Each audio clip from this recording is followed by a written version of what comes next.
किया और फिर वही बैग उस औरत को दिया। वो औरत गिर गई। हमने सोचा वाह क्या अनॉइंटिंग है जी।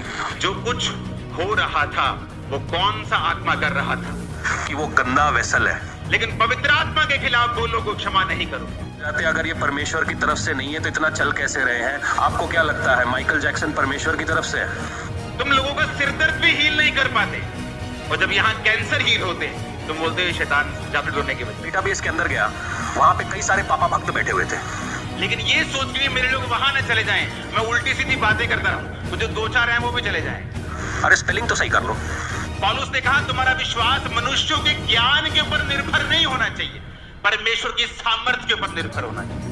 कैसे हो मेरे सभी दोस्तों, विश्वास है कि आप सभी प्रभु यीशु मसीह में आशीषित होंगे। आप सभी को मेरी तरफ से जय मसीह की। दोस्तों, हम मसीह में एक विजन लेके चलते हैं, जिसके लिए हमें वचन को पकड़े रहना है। अगर हम वचन को पकड़े रहते हैं तो हम नए प्रकाशन को भी पाते हैं बाइबल में से। बहुत सारे लोग कहते हैं कि मुझे पवित्र आत्मा ने ये कहा वो कहा, और जब कोई ये कहता है तो हम अक्सर उनके बातों पर विश्वास कर लेते हैं, आ जाते हैं, क्योंकि हम सोचते हैं भाई पवित्र आत्मा ने कहा है, इग्नोर करके कौन पंगा लेगा पवित्र आत्मा से। लेकिन यहाँ आपको सचेत रहना है, क्योंकि हमें कहा है यीशु ने कि सचेत रहो कि तुम्हें कोई भरमाने ना पाए। भरमाने का अर्थ क्या है? हम भरमाए तब जाते हैं मसीह में जब शैतान हमें ये कन्विंस कर देता है कि उसकी बात बिल्कुल सही है, उसकी बात वही है जो स्वर्ग से आई है। वो हमारे दिमाग में बैठा देता है कि वो जो कह रहा है वो परमेश्वर की ओर से बोल रहा है, लेकिन आप उसको पकड़ लेंगे कि ये झूठा है जब आप वचन में रहोगे। क्योंकि यीशु मसीह ने कहा है, मेरे नाम से बहुत कोई आएंगे तुम्हारे पास, मेरे नाम से बोलेंगे, लेकिन तुम उसकी मत सुनना, क्योंकि वो भेड़ के वेश में भेड़िए होंगे जो तुम्हें फाड़ खाने के फिराक में रहेंगे। दोस्तों, जैसा कि आपने इंट्रो और थंबनेल देखा कि ये वीडियो किस टॉपिक में है। मेरे दोस्तों, मुझे नहीं पता कि ये कौन पास्टर है और कहाँ के हैं, क्या है। मुझे सचमुच इनका नाम भी नहीं पता है। इन्होंने कुछ दिनों पहले एक वीडियो बनाई थी कुछ परमेश्वर के दासों के ऊपर, और भर भर के निंदा किया था इन्होंने सबका, जिसमें से इन चाचा ने हमारे स्पिरिचुअल फादर अंकुर नरूला को भी टारगेट किया था। फिर भी मैंने बोला यार जाने दो, क्या बोलना इनको अनॉइंटिंग का कुछ समझ नहीं आया तो बोल दिए वीडियो में, तो हमने जाने दिया। लेकिन दोस्तों, उन्होंने फिर से वही चीज रिपीट किया, और जिसको इनसे लेना देना ही नहीं है उनको बुरा भला बोले जा रहे हैं, गलत साबित किए जा रहे हैं। इसलिए मुझे वीडियो बनाना जरूरी था, ताकि लोग समझें कि ये जो बोल रहा है वो बाइबल से है या नहीं। सबसे पहली बात हम जानेंगे कि पवित्र आत्मा कभी बाइबल से अलग कुछ नहीं बोलता। इसलिए ऐसा नहीं होता कि बाइबल में कुछ करने को कहा है और पवित्र आत्मा बोले कि नहीं ऐसा नहीं करना है, तो ऐसा नहीं होता है। तो इस वीडियो में हम इन पास्टर का कुछ बातों का जवाब देंगे। वैसे तो बहुत सारी बात है जो इन्होंने कही, और हम हर बातों का जवाब भी दे सकते हैं इन्हें, लेकिन उतना टाइम कौन दे इनको। इसलिए कुछ बातों का जवाब देने के द्वारा हम जानेंगे कि इनका रियलिटी क्या है। शुरू करते हैं पहले पॉइंट को। कोशिश करेंगे ये किसी की निंदा के बारे में नहीं है। दोस्तों, वीडियो इनका निंदा से ही भरा हुआ है, पर पहले ही बोल दे रहे हैं कि निंदा के लिए नहीं है, ताकि अपने तरफ से ये एकदम क्लीन रहें। पर यहाँ उन्होंने परमेश्वर के नबियों को तो बुरा बोल बोल के निंदा किया ही है, साथ ही उनके आत्मिक संस को भी छोड़ा नहीं है। उनको भी इन्होंने ये कहा है कि उनको लिखना पढ़ना नहीं आता, ये है वो। आप आगे इनकी बातें सुनोगे और जानोगे। के हाथ से बैग लिया, बैग के ऊपर टच किया और फिर वही बैग उस औरत को दिया। वो औरत गिर गई। हमने सोचा वाह क्या अनॉइंटिंग है जी। इसका मतलब कि जो कुछ हो रहा था वो कौन सा आत्मा कर रहा था? पवित्र आत्मा। अब आप सब जानते हैं कि पवित्र आत्मा के सामर्थ्य पाने के लिए एक दास कितना मेहनत करता है प्रभु के आगे, तब उसे यह अनॉइंटिंग मिलता है कि लोग उसके सामर्थ्य से गिरें। पर इनको पास्टरों से प्रॉब्लम होते होते पवित्र आत्मा के कामों से भी एलर्जी हो गया। बेकार है भैया। दोस्तों, जिसके पास आईफोन नहीं है वो उसमें बुराई निकालता रहता है, पर असल में वो ले नहीं सकता, ये उसकी रियलिटी होती है, इसलिए वो बुराई करता है। लेकिन परमेश्वर के आगे जिस चीज की आप निंदा करोगे वो आपको कभी नहीं मिलेगा, क्योंकि खुदा देखता है आप किस चीज के बारे में क्या बोलते हैं। इसलिए लिखा है, तू अपने ही मुंह के बातों के कारण फंसा और उसी के कारण पकड़ा गया। हमने सामर्थ के विरुद्ध बोल दिया। अब भूल जाएं हम कि खुदा हमें ये देगा कभी, क्योंकि हमें जिस चीज से एलर्जी है वो परमेश्वर दे के भी क्या करेगा। बिना भूख के तो 56 भोग भी बेकार है, पर भूखे को रोटी का एक टुकड़ा ही काफी है। जिस तरह आपके दोस्त का गाड़ी आपको बहुत पसंद है, आप मांगे, उसने आपको दिया भी, पर आपने उसका इज्जत नहीं किया, उसे जैसे तैसे चला के रोड पर ले जाकर उसको ठोक दिया, तो क्या फिर से आपको वो गाड़ी मिलेगा? नहीं, क्योंकि आपने उसकी चीजों का नुकसान कर दिया। और ये देखने के बाद आपके घर का आपके बाप भी ये गाड़ियां आपको लेकर नहीं देने वाला, क्योंकि अब उसको पता हो गया कि आप गाड़ी को हैंडल नहीं कर सकते, आपको उस चीजों को चलाना, यूज करना नहीं आता। तो ऐसे ही अनॉइंटिंग भी है, जब हम दूसरों की अनॉइंटिंग की रिस्पेक्ट करेंगे तो वो अपना भी एक दिन हो जाएगा और हमें परमेश्वर देंगे। तो चलिए इनकी आगे सुने और साथ ही साथ अपने आत्मिक पिता के जवाब भी सुने और कुछ अपना सुनाए। हालेलुया। फिर हम उसी ख्याल के साथ सोए कि हमें भी इस मीटिंग में जाना चाहिए। रात को परमेश्वर का आत्मा बताता है कि यहाँ पे मत जाना। इसलिए परमेश्वर ने जो बताया मैं उसको छोटे में बताता हूँ कि वो गंदा वेसल है, उसको टच नहीं करना। तो यहाँ इन्होंने बताया कि ये कोई मीटिंग में जा रहे थे और पवित्र आत्मा ने इनको मना किया वहाँ जाने से। क्यों? क्योंकि वो बोले कि वहाँ का पास्टर गंदा है, मतलब बुरा है, अच्छा नहीं है। अब ये खुद को यहाँ क्या समझ रहे हैं? यीशु के चेले। और यीशु ने क्या कहा कि मनुष्य का पुत्र पापियों के लिए ही आया है, पापियों से नफरत करने, उनसे दूर होने नहीं, परंतु उनसे प्रेम करने। हालेलुया। उन्होंने कहा कि बीमारों के लिए ही वेद है। अब ये कह रहे हैं कि पवित्र आत्मा ने कहा उसके पास मत जा। क्या ये बाइबल कहता है? जैसा कि मैंने बताया था कि पवित्र आत्मा बाइबल के टीचिंग के अलावा दूसरी टीचिंग नहीं देता। अब इनकी बातें प्रैक्टिकली मान लेते हैं, तो क्या ये महाशय को परमेश्वर ने कोई स्पेशली बनाया है जो इनको ही बचाएगा? क्या खुदा को और लोगों की चिंता नहीं थी जो उस मीटिंग में गए? क्या इनको ही बोले कि हम दोनों ही स्वर्ग में रहेंगे, बाकी सब गए तेल लेने, अपना काम बनता और भाड़ में जाए जनता? क्या ऐसा थिंकिंग है होली स्पिरिट का? क्योंकि अगर हम इनकी बातों से चले तो ऐसा ही फील होगा। नहीं दोस्तों, ऐसा बिल्कुल नहीं है। पवित्र बाइबल कहता है कि कोई बुरा पास्टर है तो इनको पवित्र आत्मा अगर कहता तो वो इनको वहाँ समझाने के लिए भेजता, या उस टाइम ये उनके लिए वीडियोस बना कर बोलते, लोगों को सचेत करते। लेकिन नहीं, ये कहते हैं कि इनको वहाँ जाने से मना किया गया। तो अब हमें समझ जाना चाहिए, क्योंकि शैतान ही है जो आपको अनॉइंटेड प्लेस से अलग करता है, वहाँ जाने से रोकता है। तो इनका जो भी नाम है, मैं कहना चाहूँगा कि काश आप उस मीटिंग में जाते तो आपका मन का शैतान शायद आज बाहर होता। सोचो, अगर उस वेश्या को कहते यीशु मसीह कि तू निरादर की बर्तन है, मैं तुझसे दूर ही रहूँगा, तो क्या वो बचती कभी? नहीं दोस्तों, चाहे कितना ही निरादर का बर्तन हो आपके घर में, उसको आप अपने हाथों से ही उठाते हो। कोई बाहर से लोग नहीं बुलाते हो आप उसे उठाने या यूज करने के लिए। दोस्तों, हम सब निरादर के बर्तन ही के लायक है, हम में कोई खूबी नहीं है। कोई कहे कि मैं आदर के लायक हूँ तो वो भ्रम में है, क्योंकि लिखा है सब ने पाप किया, सब पापी हैं, सब परमेश्वर के दया से रहित है। लेकिन दोस्तों, यीशु मसीह इसलिए ही तो आए कि हमें आदर दे, अपनी महिमा और इज्जत हमें दे। इसलिए तो लिखा है हमने लेपालकपन का आत्मा पाया है। इसलिए बस उसके फजल और दया से हम आज निरादर से आदर के बर्तन समझे जाते हैं, और स्वर्ग भी हमें बाहें खोल कर स्वीकार करता है। पर जब हमारा मन शैतान चुरा ले तो सही वचन भी हम गलत तरीके से यूज करना शुरू करते हैं। लोग जाते, अगर ये परमेश्वर की तरफ से नहीं है तो इतना चल कैसे रहे हैं? हो क्या रहा है? आपको क्या लगता है माइकल जैक्सन परमेश्वर की तरफ से? हाँ, आईपीएल परमेश्वर की तरफ से? परमेश्वर कह रहे हैं, ऐ लानती इंसान, तू क्या कहने की कोशिश कर रहे है? चलो मैं कहना कि ओदे च की है शैतानी आत्मा, मेरे च की है प्रभु दी आत्मा। तुम्हारी चर्च में मच्छर भी हील नहीं होते, वो भी सिरदर्द लेके आते, सिरदर्द लेके चले जाते। तुम लोगों का सिरदर्द भी हील नहीं कर पाते, और जब यहाँ कैंसर हील होते तुम बोलते हो शैतान जादू टोने की वजह से। बावरे लोग जो होते हैं उनको पता नहीं होता दोस्तों कि कौन सा मुहावरा कहाँ बोलना है, कौन सा एग्जाम्पल किसके लिए है। चर्च और पास्टर आपको उद्धार का मार्ग में लिए चलते हैं, जहाँ आपका हीलिंग से लेकर हेवन तक का सफर तय होता है। वहाँ जोश नहीं, होश से खुदा का काम उसकी आवाज़ हम सुनते हैं, देखते हैं। और रहा बात माइकल जैक्सन का, तो उसे मैंने बाइबल प्रीच करते नहीं देखा कभी। IPL स्टेडियम की बात करें तो वहाँ हमने बपतिस्मा लेते हुए लोगों को नहीं देखा।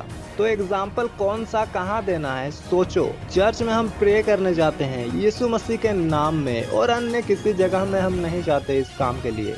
अब मैं पूछना चाहूँगा कि माइकल जैक्सन के पास जाके ये भाई साहब क्या प्रार्थना सीखते थे?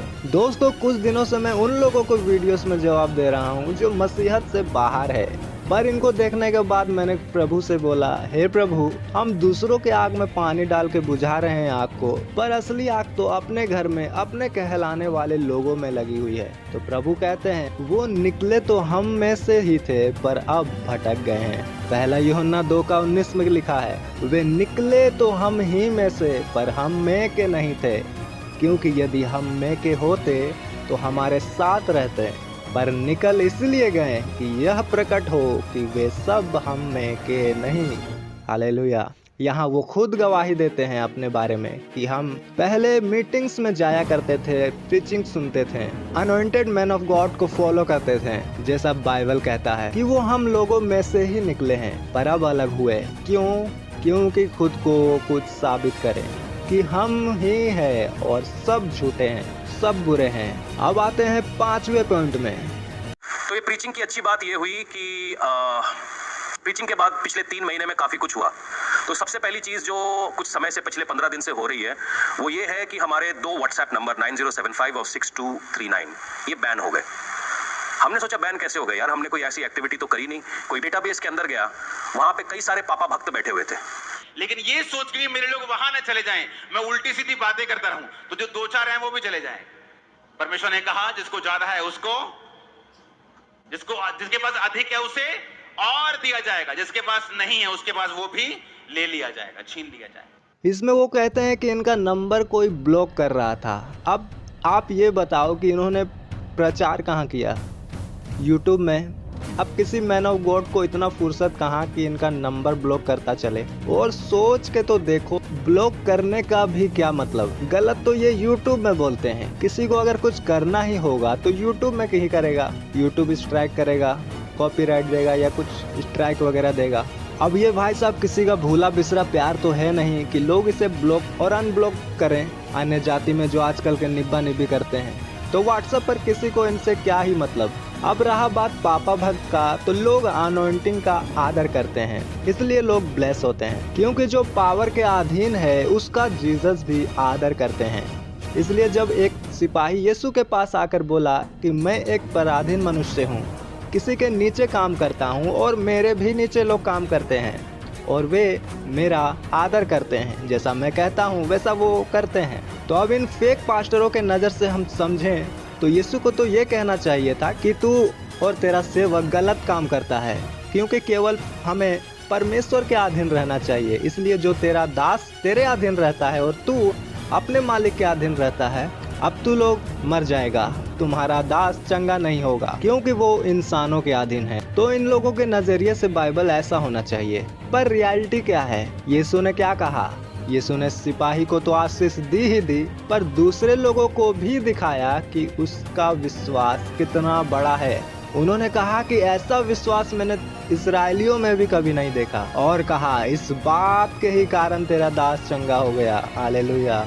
पर सदुकी फरीसी जो कहते फिरते थे कि हम तो बस परमेश्वर के अधीन हैं, इसलिए उनको यीशु क्या कहते रहते थे? आप देख सकते हो बाइबल में कि हे कपटियों, हे ढोंगियों, हे अंधो, हे कुकर्म करने वालों।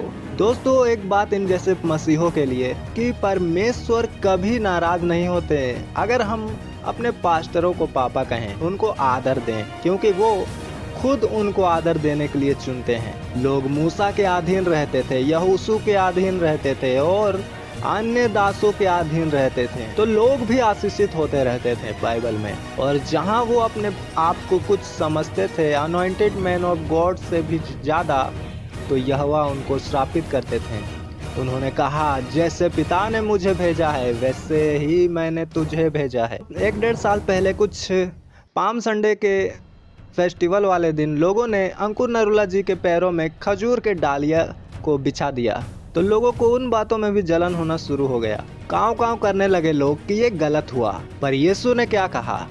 जैसा मैं हूँ वैसा तुम भी हो। उन्होंने कभी अपने से छोटा नहीं ठहराया अपने दासों को, बल्कि उन्होंने कहा तुम मुझसे भी अधिक बड़े बड़े काम करोगे। लिखा है उन्होंने दासों को कहा कि मुझको लोगों में प्रकट करो, मैं तुम में से होकर लोगों में काम करूंगा, तुम्हारे अंदर से अपने आप को दिखाऊंगा। तो जब दासों के अंदर से यीशु मसीह अपने आप को प्रकट करते हैं तो लोग क्यों उनका आदर ना करें? और सारे कमेंट्स एक जैसे ही हैं, झूठ के साथ है, मतलब उनकी स्पेलिंग मिस्टेक्स भी एक है। सब जगह पे लिखा हुआ है फला बंदा G is a man of God. अरे स्पेलिंग तो सही कर लो।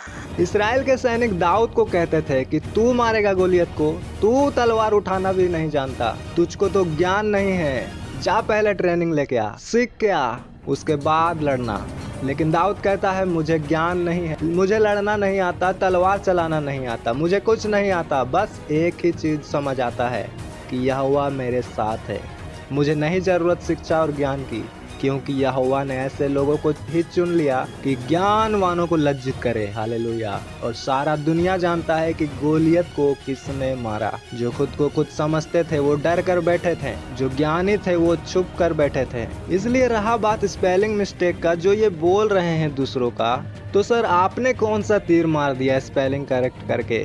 सीखा तो आखिर में लोगों को बुरा दिखाना ही आपने। कमेंट करने वाला बंदा मिस्टेक करके भी प्रभु के दास का आदर कर रहा है और ये उनका भी बुराई करने में लगे हैं। बाइबल कहता है जो जमीन पानी पी के भी ऊँट कटारे उगाती है वो श्रापित होने पर है। जो ज्ञान और बुद्धि लेकर भी ज्ञान से रहित है वो कहता है परमेश्वर उसे मैं श्रापित करूंगा। पौलुस ने कहा तुम्हारा विश्वास मनुष्यों के ज्ञान के ऊपर निर्भर नहीं होना चाहिए, परमेश्वर की सामर्थ्य के ऊपर निर्भर होना चाहिए। 7वां पॉइंट उनका सुनते हैं। और सारे यूजर आईडी हैं यूजर XCX, यूजर XYZ। मैं इदा की यार, मतलब पूरी ट्रोल आर्मी छटती मेरे पीछे। इनके इन्फॉर्मेशन के लिए मैं बता दूं कि वो यूजर आईडी गूगल की तरफ से ही दिया जाता है लोगों को पहले से ही, क्योंकि जो यूट्यूब में वीडियो डालने का काम करते हैं वो ही बस अपना यूजर आईडी का नेम क्रिएट करते हैं। जिस तरह आप मेरा ही देखो तो लिखा होगा मसीह की बातें। पर अगर जिसको वीडियो का काम नहीं है यूट्यूब में तो उनको जरूरत नहीं है कि वो नेम क्रिएट करें। और ये देखकर आप उनको नहीं बोल सकते कि वो फेक लोग या झूठे लोग हैं। अगर ये महाराज भी यूट्यूब चैनल नहीं बनाते तो इनका यूजर आईडी भी XYZ ही होता और लोग आपको ट्रोल नहीं कर रहे हैं वहाँ, वो बस आपको रियलिटी बता रहे हैं। 6 लाख लोगों ने देखे हैं, ठीक है, और उसके अंदर करीबन आप अगर उसके अंदर जाएंगे तो 2 या 3 हजार लाइक्स है, डिसलाइक एक भी नहीं है।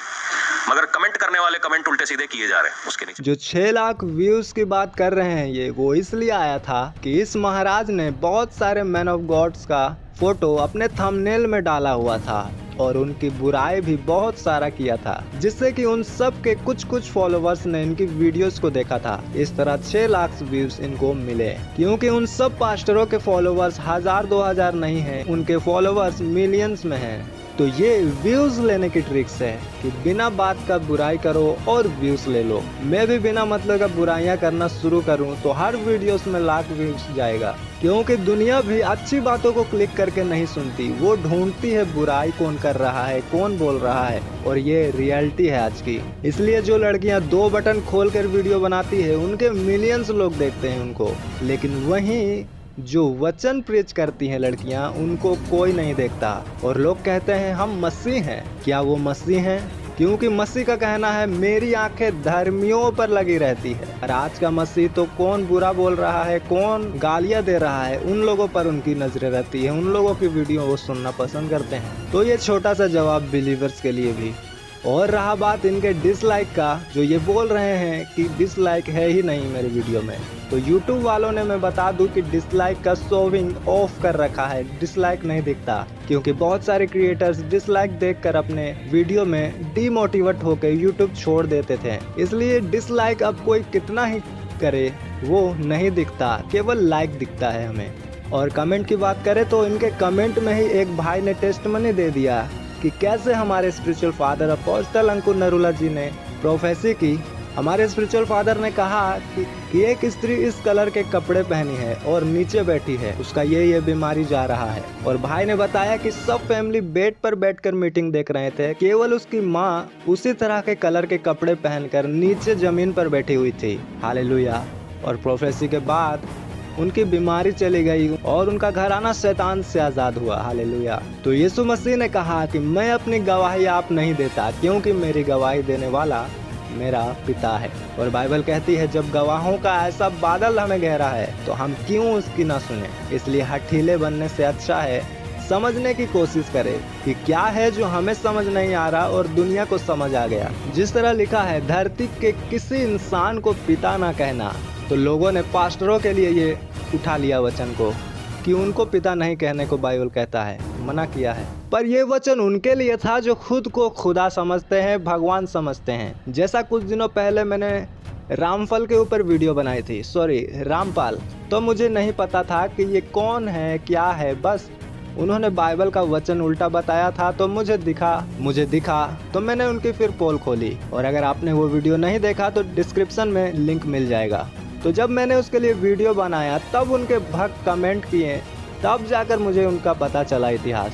और बड़ा इंटरेस्टिंग था कि लोग उसे भगवान समझते थे और वो खुद को सुप्रीम गॉड कहता है। मेरा तो भाई ये जानने के बाद होश ही उड़ गया कि ये भगवान है। और भगवानों में भी सुप्रीम, हाई, मीडियम, स्मॉल होता है। और लोग कहते हैं वो शास्त्रों का भेद खोल कर बताते हैं, लेकिन मैंने बस कुछ बातों का जवाब देके उनका ज्ञान का पिटारी बंद कर दिया। तो आप सोचो कि क्या खोल कर वो ज्ञान बताते होंगे शास्त्रों का, पर बेचारे लोग उनके फॉलोवर्स पड़े हैं उनके पीछे। तो यहाँ वो वचन पूरा होता है कि तू धरती में किसी को अपना पिता ना कहना, जो ये लोग उस बाबा को भगवान बना के बोलते हैं। और पास्टरों के बारे में फिर बता दूं कि स्पिरिचुअल फादर कहना कोई गलत नहीं है, क्योंकि तुम्हारा पास्टर धरती के इंसानों के कैटेगरी में नहीं आता।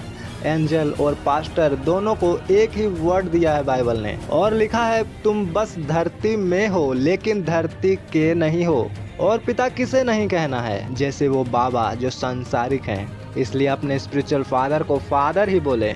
और गॉड कोई सुप्रीम, प्राइम, मीडियम या स्मॉल नहीं होता। वो तुम्हारा बनियान का साइज नहीं है।